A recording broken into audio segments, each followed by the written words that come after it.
감당할 수 있겠어?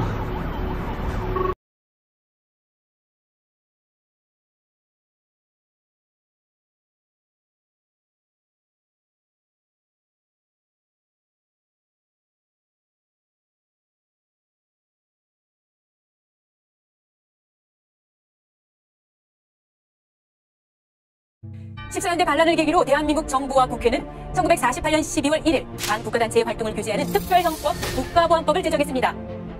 또 남로당원들을 색출하기 위한 대대적 숙군이 진행돼 1949년 7월까지 4,749명이 숙군됐고 5,568명은 탈영해 무려 1,317명이 색출됐습니다.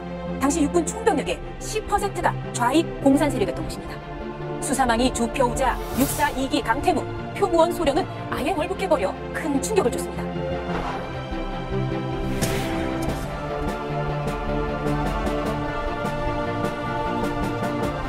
박정희 전 대통령은 지금부터 74년 전인 1948년에 일어난 여순 14연대 반란 사건, 옛날식으로 한다면 여순 반란 사건, 그 사건 때문에 곤욕을 치렀습니다. 남로당 계열의 군 장교들을 숙청하는 과정에서 체포가 됐고 조사를 받았습니다. 이른바 숙군이라는 말로 일컫던 일련의 조사였습니다. 박정희 전 대통령은 이듬해인 1949년 2월 군 병력을 제공했다, 그런 혐의로 사형을 구형받았습니다. 그러다 결국 무기징역을 선고받았는데요.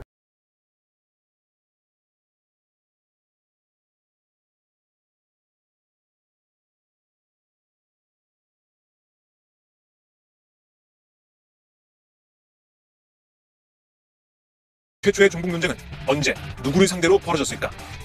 박정희 국가재건 최고회의 의장이 대통령 후보로 나선 1963년 10월 최초의 종북 논쟁이 벌어졌다. 야당 후보 윤보선이 박정희 후보의 좌익 경력 해명을 요구하고 나섰으며 동아일보는 이를 호혜로 뿌렸다. 1948년 11월 소령 박정희는 군 수사당국에 체포됐다. 체포 이유는 남조선 노동당 가입과 군내 좌익 활동, 국군 장교가 좌익 세포를 조직해 적화 통일에 나선 셈이다. 당시 현역 소령으로서 당에 가입한 군사 총책이었다면 그는 종의 개념이 아니죠. 원조 종북 그 이상의 것이죠. 군내 좌익 세력을 관리하던 원조 종북 박정희는 결국 군사재판에서 무기징역을 선고받지만 재심에서 형 집행정지로 풀려났다. 5.16 쿠데타에 성공한 박정희는 63년 대통령 선거에 출마했다. 윤보선 후보의 사상 검증 공세에 대해 박정희 후보는 10월 3일 광주 유세에서 낡은 수법이라고 반박했다. 저희 분위기가 보장 안 됐다. 뭐 해가지고 국민들한테 떠들고 선전했던 그런 그 시간인데 우리 국민들한테 그런 낡은 수법을 논의하지 않습니다. 5일에는 주요 일간지 일면 광고를 통해 메카시즘적 수법이라고 공격했다. 남로당 세작으로 체포돼 무기징역을 선고받았던 원조 종북주의자가 좌익 경력 검증을 색깔론 공세라고 비판하는 웃지 못할 상황이 벌어진 것이다. 1961년 5.16 쿠데타 직후 반공을 전면에 내세웠습니다. 이른바 반공국시인데요. 네, 당시 쿠데타의 주역인 박정희 소장에게 쏠린 좌익 의혹을 씻어내기 위한 것이었다는 김종필 전 총리의 증언이 나왔습니다. 김혜영 기자입니다. 1961년 5.16 군사 쿠데타를 설계하고 행동으로 옮겼던 김종필 전 총리. 중앙일보 인터뷰를 통해 5.16을 혁명이라고 부르는 김 전 총리가 그동안 알려지지 않았던 비사에 대해 입을 열었습니다. 무엇보다 관심을 끄는 부분은 반공을 국가정책의 기본 이념으로 내세운 뒷얘기. 김 전 총리는 반공을 국시의 제1위로 삼는다는 혁명 공약의 제1항은 당시 박정희 소장에게 쏠린 좌익 의혹을 씻어내기 위한 것이라고 밝혔습니다. 박정희 장군의 제일 아픈 데가 뭐냐, 빨갱이라고 생각하는 주위 사람들 아니냐라는 생각에서 이를 불식하기 위해 반공국시를 내세웠다는 겁니다. 이는 반공이 5.16의 핵심 명분이자 당시 사회 일각의 용공적 통일론을 일소하기 위한 것이라는 기존 설명과 다릅니다. 김 전 총리는 박정희 장군은 실제 남로당에 연루된 혐의로 사형구형까지 받은 경력이 있어 좌익 컴플렉스를 아주 크게 느끼고 있었다며 이 때문에 당시 박정희 소장은 5.16 이후에도 그만두겠다는 얘기를 여러 번 했다고 덧붙였습니다.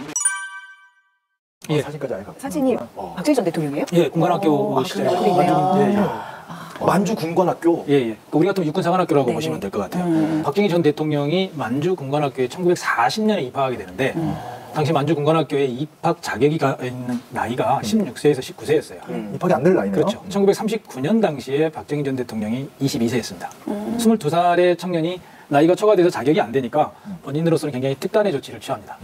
그게 이제 말로 회자되다가 어느 분이 만주일보에 1939년 3월 31일자에 그와 관련된 보도기사가 난 걸 발견을 했어요. 제가 그래서 그 보도기사 내용을 그대로 제가 읽어드리면 29일에 열렬한 군관 지원 편지가 호적 등본, 이력서, 교련 검정 합격 증명서와 함께 한 목숨 다 바쳐 충성한 박정희라는 펄서를 넣은 서류가 송부되어 담당자를 감격시켰다라는 신문기사가 나면서 이제 이 존재를 알게 된 거고 이러한 박정희의 특단의 행동이 군관학교에 감동을 주어서 1940년에 만주 군관학교 제2기로 입학하게 된 것이죠.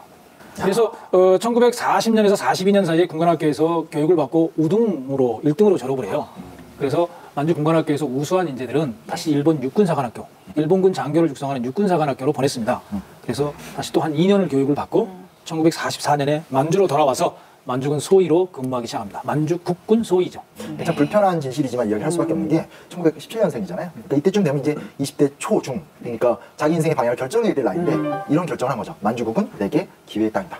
혈서를 쓴다는 거는 그만큼 간절하다는 얘기잖아요. 네. 야, 우리가 아는 혈서는 대표적인 혈서는 안중근 의사의 그죠? 네. 대한독립 혈서인데 와, 한 혈서는 우리에게 감동을 줬고 또 이분이 쓴 혈서는 일본을 감동시켰던 우리 민족사에 있어서 그 두 혈서가 이렇게 대비가 되네요. 몰랐으니까.